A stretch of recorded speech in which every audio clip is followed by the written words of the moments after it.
संत जनांनो, आज मानव संसारातच गुंतून राहिल्यामुळं तो सुखी नाही, तरी संसाराचा मोह सोडत नाही. संत महात्मे म्हणतात की संसार क्षणभंगुर आहे. समर्थ रामदास म्हणतात, संसारी सुख मानिती ते प्राणी मूढमती, जाणोन डोळे झाकिती पडत मूर्ख. प्रपंच सुखे करावा परी काही परमार्थ वाढवावा, परमार्थ अवघाची बुडवावा हे विहित नव्हे. संसारातच गुंतून त्यामध्ये रममाण होऊन सुख मानणारे मूर्ख आणि ज्यांना संसाराचे स्वरूप समजले असूनही त्याकडे दुर्लक्ष करतात ते पडत मूर्ख आहे. सांसारिक सुखामुळे शाश्वत आत्मनंदाचा लाभ होत नाही. कारण की सुखे क्षणभंगुर तर असतातच, शिवाय सांसारिक सुखाची वाढत जाणारी तृष्णा शेवटी मानवाला दुःखीच बनवते. संसार करणे काही वाईट नाही, परंतु तो करीत असताना परमार्थ देखील करावा. त्यामुळे मानवाचा शेवटचा दिवस गोड होतो. संसाररूपी सागरातून तरुण पैल तीराला पोहोचविणे यात जन्माचे सार्थक आहे असं संत म्हणतात व त्याला मोक्ष प्राप्ती होते. संत तुकाराम महाराज म्हणतात, आलिया संसारा उठा वेग करा, शरण जा उदारा पांडुरंगा. देह हे काळाचे धन कुबेराचे, तेथे मनुष्याचे काय आहे. देता देवविता नेता नेवविता, तेथे याची सत्ता काय आहे. निमित्ताचा धनी केला असे प्राणी, तुका म्हणे म्हणून व्यर्थ गेला, तुका म्हणे म्हणून व्यर्थ गेला.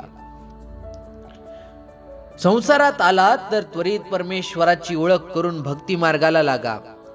देणारा आणि घेऊन जाणारा परमेश्वर आहे, तेथे मानवाचं काहीच चालणार नाही. त्यामुळे बहुतेक मनुष्य प्राणी या संसाररूपी सागरात गटांगळ्या खाऊन बुडतात. प्रपंचाचे ओझे घट्ट धरून ठेवतात व वाया जातात. आशा, मद, मोह, मत्सर, वासना यामुळे अधोगतीला जातो, तरीही संसारात गुंतलेलाच राहतो. भौतिक सुखाच्या प्राप्तीसाठी धडपडतो, परंतु ज्याच्याकडे पुष्कळ धन दौलत आहे तोही दुःखी. ज्याला एक वेळ अन्नही मिळत नाही तोही दुःखी. गुरु नानकजी म्हणतात, नानक दुखिया सब संसारा. तेव्हा या संसारात सुखी कोण, त्याचे उत्तरही गुरु नानकजी महाराजांनी दिलेले आहे. सुखिया केवल नाम आधारा. ज्याच्या जवळ परमेश्वराचे नामस्मरणाचे साधन आहे, सद्गुरूवर अतूट विश्वास आहे, तोच खरा सुखी आहे. संसारात माणसं जगत असताना जाग होऊन जगत नाहीत. आयुष्य संपले तरी जाग येत नाही. अज्ञानाच्या अंधकारातच त्यांचं आयुष्य जातं. अशा माणसाजवळ कितीही संपत्ती ज्ञान असले तरी आध्यात्मिक ज्ञान नसेल आणि सत्य ज्ञान देणारे सद्गुरू नसतील तर त्याचे जीवन व्यर्थ आहे. सत्य ज्ञानाने मोक्ष मिळतो.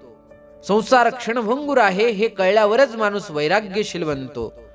एखाद्या माणसाला स्वतःच्या जेवणाच्या ताटातील अन्नात विष घातले आहे हे कळले तर तो भोजन करणार नाही. अन्नाचे ताट टाकून निघून जाईल. तसे संसाराचे क्षणभंगुरत्व कळल्यावरच तो परमार्थाकडे वळतो.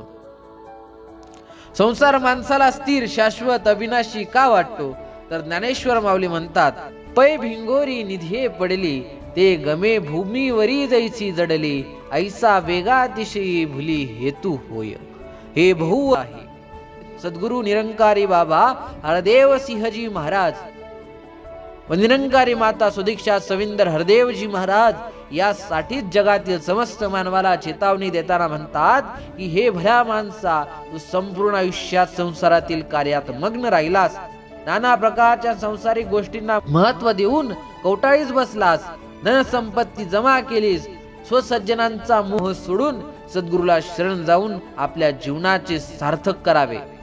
संत तुकाराम महाराज म्हणतात, धन मिळवून कोटी, सवे नये रे लंगोटी, पाने खासील उदंड, अंती जासील सुकल्या तोंड, पलंग न्याहल्या सुपती, शेवटी गोवऱ्या संगाती, तुका म्हणे राम, एक विसरता श्रम, एक विसरता श्रम. संत कृपेने संसाराचा फोलपणा समजला की मानवाने परमार्थ करून मोक्षाचे धनी व्हावे हीच शिकवण सद्गुरू बाबा हरदेव सिंहजी महाराज प्रत्येक मानवाला देत आहेत. हीच शिकवण सद्गुरू माता सुदीक्षा सविंदर हरदेवजी महाराज प्रत्येक मानवाला देत आहेत. संत जनांनो, प्रेमाने बोला धन निरंकारजी.